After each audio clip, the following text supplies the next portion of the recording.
ओ बाबा तेरी मुरली बड़ी है निराली, ओ बाबा तेरी मुरली बड़ी है निराली। मीठे बच्चे, बाप आए हैं कलयुगी महफिल में। ये बहुत बड़ी महफिल है। इस महफिल में तुम परवाने क्षमा पर फिदा हो, पावन बनते हो। प्रश्न, यदि बच्चों का पुरुषार्थ अब तक भी चीटी मार्ग का है तो उसका कारण क्या? उत्तर, कई बच्चों में रूठने की आदत है। बाप से रूठकर पढ़ाई छोड़ देते हैं तो माया नाक कान से पकड़ लेती है, इसलिए पुरुषार्थ आगे नहीं बढ़ता, चीटी मार्ग का ही रह जाता है। बच्चों को मुरलीधर बनने का शौक चाहिए, सुनकर औरों को सुनाना है, रिजल्ट देनी है। जो बच्चे मुरली मिस करते, जिन्हें पढ़ाई का कदर नहीं है, वो कभी बख्तावर नहीं बन सकते। गीत है, महफिल में जल उठी क्षमा परमाने के लिए, प्रीत बनी है दुनिया में, मर जाने के लिए मिट जाने के लिए। ओम शांति। परमपिता परमात्मा शिव को क्षमा भी कहते हैं।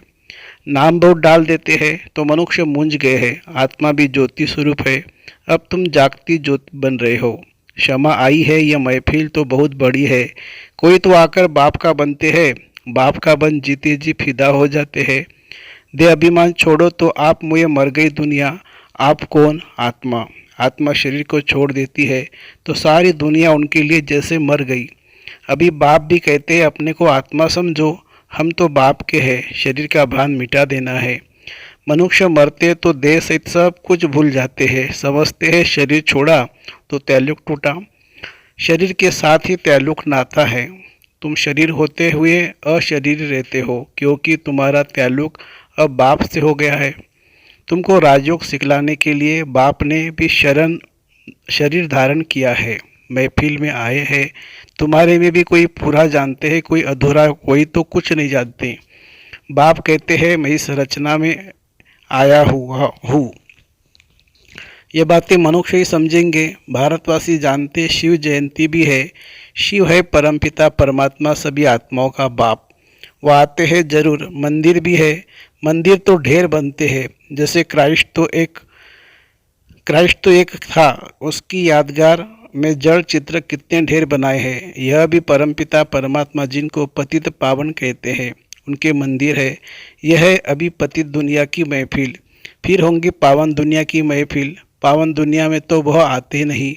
पावन दुनिया की महफिल बहुत छोटी होती है और सुखी होते हैं, इसलिए वहाँ आने की दरकार नहीं है। आना है बड़ी महफिल में, उनका नाम ही है पतित पावन। यह है पतित दुनिया, फिर पावन दुनिया भी है। उसी नई दुनिया में जरूर थोड़े होंगे। तुम बच्चों में नंबरवार पुरुषार्थ अनुसार सच्ची सच्ची सर्विस करते हो। सच्चाई की सर्विस का सबूत भी निकलता है तो बाप महफिल में आए हैं। वह पतितों को पावन बनाने वाला। कहा जाता है charity begins at home. Bharat अविनाशी बाप का अविनाशी बर्थ प्लेस है। मनुष्य भूल गए हैं शिव बाबा कब आया था। उनको ही पतित पावन कहा जाता है। आते भी है पतित शरीर में। उनकी महिमा कितनी भारी है। शिवाय नमः। तुम्हारी महिमा भी अपरम अपार है। वैकुंठ की कैसे स्थापना करते हैं, जिस वैकुंठ की भी महिमा अपरम अपार है। तुम बच्चे भी यह जानते हो और ऐसे वैकुंठ में जाने के लिए पुरुषार्थ करते हो, परंतु तुम्हारा पुरुषार्थ बड़ा ठंडा चीटी मार्ग का देखते हैं। माया किसी को कान से नाक से पकड़ती रहती है, किसी को भी छोड़ती नहीं है। सोचते भी है ऐसे शिव बाबा को निरंतर याद करे, जैसे पत्नी पति को कितना याद करती है। यह तो पतियों का पति है, बाबा है। ऐसे बाबा को कितना याद करना चाहिए। ऐसे बाबा की हम कितनी महिमा गाए। गीत आदि में भी शिव बाबा की कितना महिमा करते हैं। तेरी महिमा अपरम अपार है। इतनी महिमा क्यों गाई जाती? कोई कारण तो होगा ना। तुम जानते हो बाप ही भारत को स्वर्ग बनाते हैं, भारत को कितना उच्च बनाते हैं। रावण फिर नीच बना देते हैं, बाप आकर सुखी बनाते हैं। दोजक से बहिष्ठ बना देते हैं। ऐसे बाप को कोई जानते नहीं है। पतित तो सारी दुनिया है। भल अशोका होटल की सुख आदि की है, परंतु यह सब तो अल्पकाल के लिए है। यह है मृग तृष्णा समान राज्य। पाई का भी इसमें सुख नहीं है, दुख ही दुख है। सतयुग में राजा रानी तथा प्रजा कितने सुखी रहते हैं। अभी तो कितना दुखी है, कितनी रिश्वत खाते, कितने पाप आदि करते हैं। भारत दैवी संप्रदाय था। भारत की महिमा बड़ी ज़बरदस्त है। जो अब तुम जानते हो, भगवान की महिमा गाते हैं, याद करते हैं, परंतु जानते नहीं है। अरे भगवान कहते हो तो भगवान का पूरा नाम चाहिए ना। उनका नाम है शिव। उनकी सारी महिमा है। मनुष्य उनके नाम रूप देश काल को जानते नहीं है।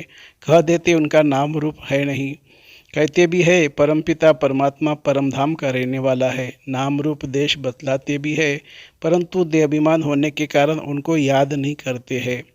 याद करते भी तो बिगड़ समझ।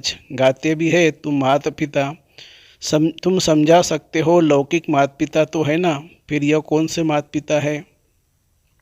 पिता कैसे सृष्टि को रचते हैं, कैसे मुख वंशावली रच उन्हीं को राज्य भाग्य देते हैं, सो तो तुम ही जानो और न जाने कोई। तुम्हारे में भी नंबरवार है। तुम समझते हो शिव बाबा ब्रह्मा तन से आकर पढ़ाते हैं। शिव बाबा की कितनी भारी महिमा है। ब्रह्मा द्वारा राजयोग सिखलाकर हमको वैकुंठ का मालिक बनाते हैं। जरूर ब्रह्मा सरस्वती पहले पहले जाकर लक्ष्मी नारायण बनेंगे। जगत अम्बा और जगत पिता बैठे हैं, वही विश्व के मालिक बनेंगे। उनके साथ कुमार कुमारिका भी है। यह देलवाड़ा मंदिर कितना अच्छा बना हुआ है। यह मंदिर आदि तो पहले के बने हुए हैं, अभी हम भेंट करते हैं। हमारी ही यादगार का पूरा यह मंदिर है। तो यह शिवाय नमः गीत तो जरूर रखना चाहिए। 2-4 गीत फर्स्ट क्लास रख लेने चाहिए। यह बाबा अपना अनुभव बतलाते हैं। दिल होती है बाबा की याद में रहकर खाए, परंतु भूल जाते हैं।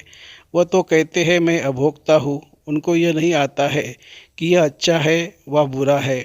बाप कहते हैं मैं आता ही हूँ तुम बच्चों को पतित से पावन बनाने, क्योंकि रावण ने तुम्हारे ऊपर जीत पहन ली है, अब फिर उस पर जीत पानी है। रावण तुमको कौड़ी जैसा बनाकर देवाला निकाल देते हैं। भारत का अब देवाला है ना, फिर तुमको सॉल्वेंट बनाता हूँ। इनसॉल्वेंट बुद्धि मनुष्य ही बनते हैं। तो यह शिवाय नमः का गीत बड़ा अच्छा है। नंबर 1 उनकी महिमा है। फिर भारत की भी महिमा है। वंडरफुल भारत था, गाते तो है ना। स्वर्ग था, हीरे जवाहरों के महल थे, फिर वह कहाँ गए। माया की कैसे प्रवेशता हुई। सतयुग में देवी देवताएं धर्म श्रेष्ठ कर्म श्रेष्ठ थे। भ्रष्ट करने वाली माया वहाँ होती नहीं है। और यहाँ के पुरुषार्थ की प्रारब्ध तुम वहाँ पाते हो। तुमको कोई दुख होने की बात ही नहीं है। पाप करने की दरकार नहीं है। यहाँ तो पैसे के लिए कितने पाप करते हैं। वहाँ तो बहुत धन रहता है। बेहद की राजा ही है ना। गाया जाता है भारत देवी राजस्थान था। जब देवी राजस्थान था तो देवी देवताओं का धर्म श्रेष्ठ था। पाप आकर श्रेष्ठ देवी देवता धर्म की स्थापना कर रहे हैं। तुम जानते हो हम श्रेष्ठ बन रहे हैं, तो कोई पाप का काम नहीं करना है। डर रहना चाहिए। अच्छे अच्छे बच्चों को माया नाक से पकड़ पाप करा देती है। अभी तुम जानते हो महफिल में बाप आए हैं, कैसे मुख वंशावली बनाए उनको श्रेष्ठ बनाते हैं। जरूर शरीर को तो लोन लेना ही पड़ते। कहते हैं मैं साधारण तन में आता हूँ। यह अपने जन्मों को नहीं जानते। मैं बतलाता हूँ, इनका नाम ब्रह्मा रख लिया है।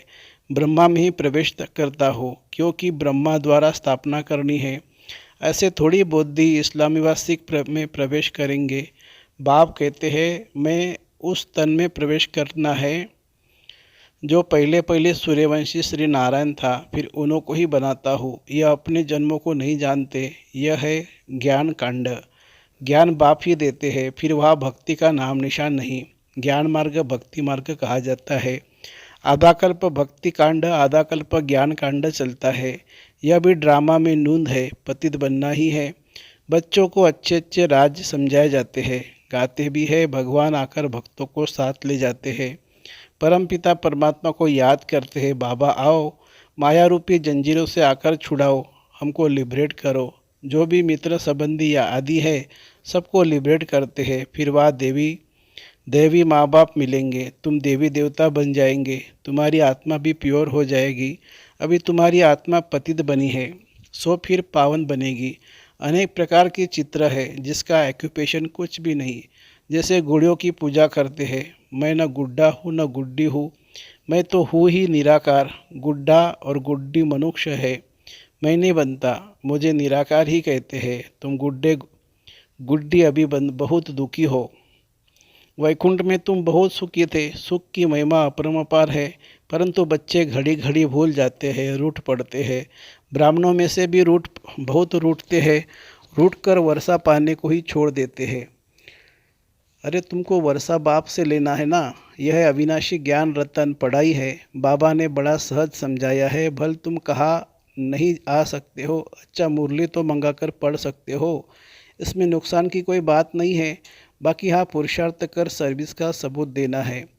सर्विस का सबूत ही नहीं तो मुरली भेजकर क्या करेंगे। मुरली पढ़ी जाती है धारण करने के लिए, अगर एक कान से सुन दूसरे से निकाल देते हैं तो फिर क्या कर सकेंगे। बाबा को याद नहीं कर सकते।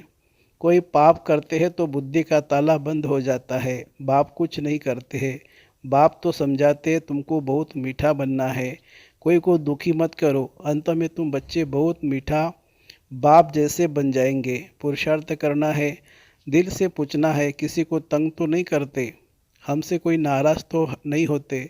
यूँ बाहर वाले तो बहुत नाराज़ होंगे। तुम ब्राह्मण कुलभूषणों को मुरली रोज़ ज़रूर सुननी चाहिए। मुरली नहीं सुनेंगे तो धारणा कैसे होगी। मुरली नहीं सुनेंगे तो ज़रूर समझो वो बख्तावर नहीं। मुरली को कभी छोड़ना नहीं चाहिए। ब्राह्मणों को भी मुरली शिव बाबा से मिलती है ना, उनसे कनेक्शन रखना है। डायरेक्ट मुरली तो भेजे, लेकिन फिर आप सामान भी बनाकर तो दिखाओ।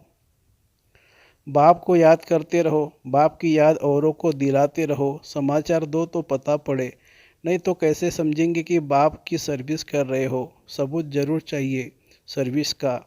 मुरलीधर बनने का शौक़ चाहिए, टेप्स भी मुरलीधर बनती है। यह एक्यूरेट मुरली सुना सकती है। तुम नहीं सुना सकेंगे तो क्या करना चाहिए, औरों के कल्याण के लिए टेप रिकॉर्ड मशीन लेकर देनी चाहिए। इतने सब सुनेंगे तो उन सब का फल देने वाले को बहुत मिलेगा। ले करके देंगे तो वह जिनको इसके रहस्य का पता होगा। इस मुरली सुनने से तुम राजाई पद पाते हो, और कोई का भाषण सुनने से स्वर्ग का मालिक बनेंगे क्या, अथवा मनुष्य से देवता थोड़ी बनेंगे। यह तो फर्स्ट क्लास दान करना है, जिससे 21 जन्मों के लिए बहुतों का कल्याण होता है। टेप रिकॉर्ड लेकर देना व मकान लेकर देना कितनी अच्छी सर्विस है। बच्चे बैठ सर्विस करेंगे, मकान फिर भी तुम्हारा ही रहेगा, उसका फल तुमको मिलेगा। वह रिटर्न में बड़े बड़े महल मिल जाएंगे। वह समय आएगा जो तुम बच्चों को तो बहुत मकान मिलेंगे, चरणों में झुकते रहेंगे। मकान भी हम क्या करेंगे, हमको तो सिर्फ सर्विस करनी है। मकान लो फिर मुफ्त में पैसा भरकर क्यों दो। सौदागर भी तो ये पक्का है, सेंसिबल सौदागर है। अच्छा मीठे मीठे सिखिल दे लक्की ज्ञान सितारों प्रति माता पिता बाप दादा का याद प्यार और गुड मॉर्निंग। रूहानी बाप की रूहानी बच्चों को नमस्ते। हम रूहानी बच्चों की रूहानी माता पिता बाप दादा को याद प्यार और नमस्ते बाबा नमस्ते। धारणा के लिए मुख्य सार, शरीर में होते सबसे ताल्लुक અને नाता तोड़ अशरीर बनने का पुरुषार्थ करना है। बुद्धि से सब कुछ भूल जाना है। दूसरी पॉइंट, पुरुषार्थ कर सर्विस का सबूत देना है। मुरली सुननी व पढ़नी है। धारण करने के लिए एक कान से सुन दूसरे से निकालना नहीं है। वरदान, नेचुरल अटेंशन व अभ्यास द्वारा नेचर को परिवर्तन करने वाले सिद्धि स्वरूप भव। आप सबकी निजी संस्कार अटेंशन के हैं।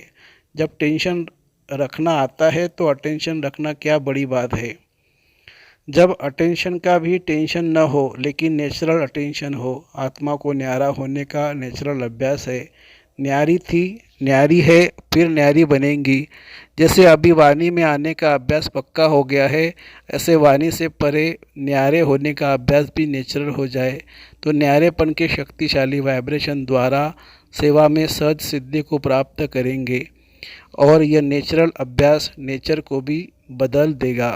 स्लोगन है, अशरीरीपन की एक्सरसाइज और व्यर्थ संकल्पों के भोजन की परहेज करो तो एवर हेल्दी रहेंगे। अशरीरीपन की एक्सरसाइज और व्यर्थ संकल्प भोजन की परहेज करो तो एवर हेल्दी रहेंगे। अच्छा, ओम शांति।